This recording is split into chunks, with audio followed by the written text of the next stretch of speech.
Je m'appelle Jean-Luc Gagné, j'ai toujours eu ce nom-là. Et puis, je fais partie d'une famille de 11 enfants et je suis le premier. Mais malheureusement, dans le temps de nos parents, il y en a une qui est décédée à 6 mois de la coqueluche et puis un autre qui est décédé à 3 ans de la rougeole. Au village à Saint-Fulgence, là, chez nous, il fallait charder l'eau au Sion à 350 pieds de distance.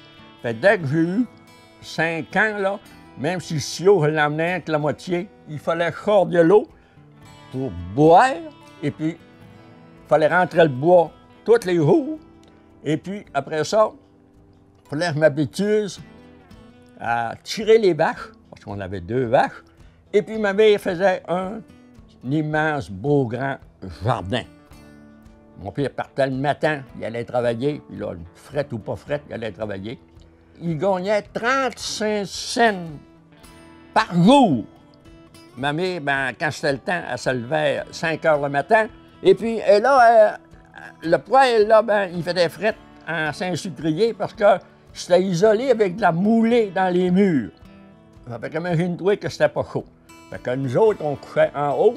Puis quand la nuit, ça nous prenait là, pour aller virer à la chambre de bain, on était nu-pieds dans la neige dehors. Parce qu'il n'y avait pas de chambre de bain. C'est quoi vos plus beaux souvenirs de votre enfance? D'ici à Saint-Fulgence, est-ce qu'il y a quelque chose qui vous a marqué dans votre jeunesse? Quelque chose ce qui m'a marqué, c'est qu'on ne savait jamais que notre mère attendait un enfant. Fait que notre mère faisait à manger pour tous les enfants qu'on avait et lavait le linge. Il faisait tout ce que c'est que tu voudras jusqu'à la dernière minute quand ma mère était pour avoir un enfant. Puis durant ce temps-là, il y avait des sages-femmes qu'ils partaient, puis là, ils allaient accoucher ma mère. Elle avait un enfant.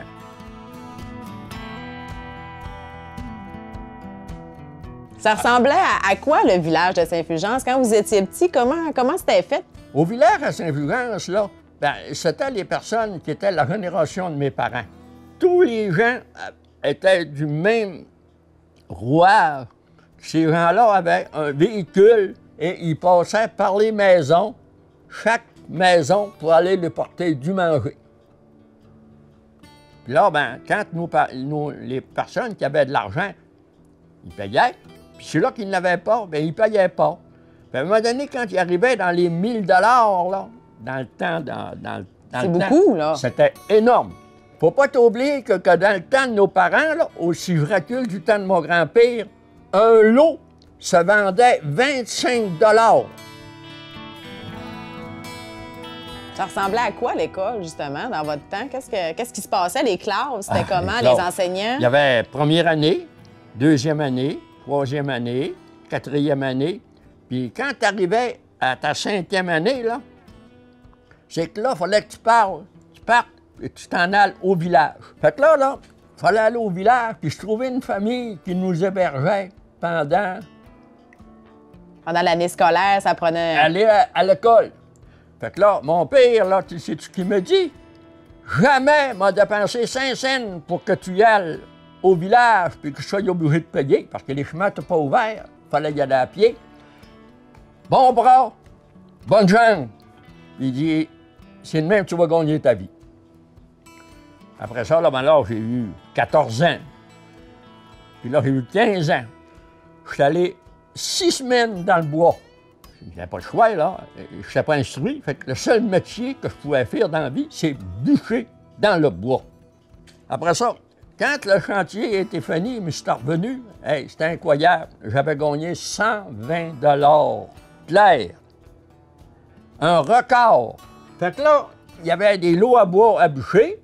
Et puis, j'allais bûcher sur les lots à bois. Après ça, ben là, il fallait mettre notre femme sur le compte de banque. Montrer qu'on l'appréciait, qu'on l'aimait. Fait que là, ma femme, elle pouvait faire un chèque, comme moi, je pouvais en faire un. Là, parlez-moi un peu, là, dans le temps, comment vous avez rencontré votre femme? Qu'est-ce qu'il y avait comme activité culturelle? Il y a eu bien des choses. Dans ce temps-là, là, il fallait que celui-là qui arrive avec une blonde, il fallait toujours qu'il appelait ça un chaperon. Fait que là, ben, lui, là, il est arrivé avec sa blonde puis ma femme. Ça a devenu ma femme après. Fait que là, ben, je te choquais, puis il est parti avec celle-là. Fait que je dis, l'autre, elle est. Puis là, je la regardais, puis je la trouvais de mon goût. Là, je suis allé la voir, puis après ça, quand on allait voir une fille, on lui tendait la main, puis on disait, tu viens-tu danser? Si ça disait oui, bien là, on dansait avec. Puis si ça disait non, on n'y allait plus à voir, on la mettait sur la liste noire. Fait que là, elle a accepté. Ce qui m'a impressionné, la première fois que quand je suis allé le dimanche pour le fun, elle voulait me garder souper. Puis là, elle voulait me faire un gâteau pour me montrer qu'elle était bonne. Fait que là, ça m'a impressionné. Ça fait que là, ben, c'est là que j'ai commencé à sortir avec. Mais je lui avais jamais dit que j'avais 28 ans et puis elle en avait 18. Comment ça s'est passé, le mariage? C'était toutes vos familles? C'était à l'église? Ça a pris le montagnais au complet. Pour tout le monde. Le père, il fallait qu'il signe une dispense qu'il appelle pour qu'elle puisse se marier parce qu'elle a eu 21 ans le 6 août et puis moi, j'ai eu 31 ans le 22 septembre. Comment vous trouvez que le Saint-Fulgence a évolué? Est-ce que vous êtes encore fiers de rester ici? Puis est-ce que pour vous, c'est important? Oui, parce que je suis le dernier de mon oncle Albert, mon oncle Léon, mon oncle Jean. Toutes ces personnes-là sont toutes, disons, qui sont décédées, mais toutes les progénitures ont toutes parti, sont allées en ville. Fait que vous êtes le dernier de la famille Gagné à Je suis le dernier de la famille Gagné qui existe. Est-ce que vous trouvez ça important de léguer votre savoir aux générations? Moi, là, j'ai dit à mes enfants, je vais vous donner ce que moi, je n'ai jamais eu dans ma vie.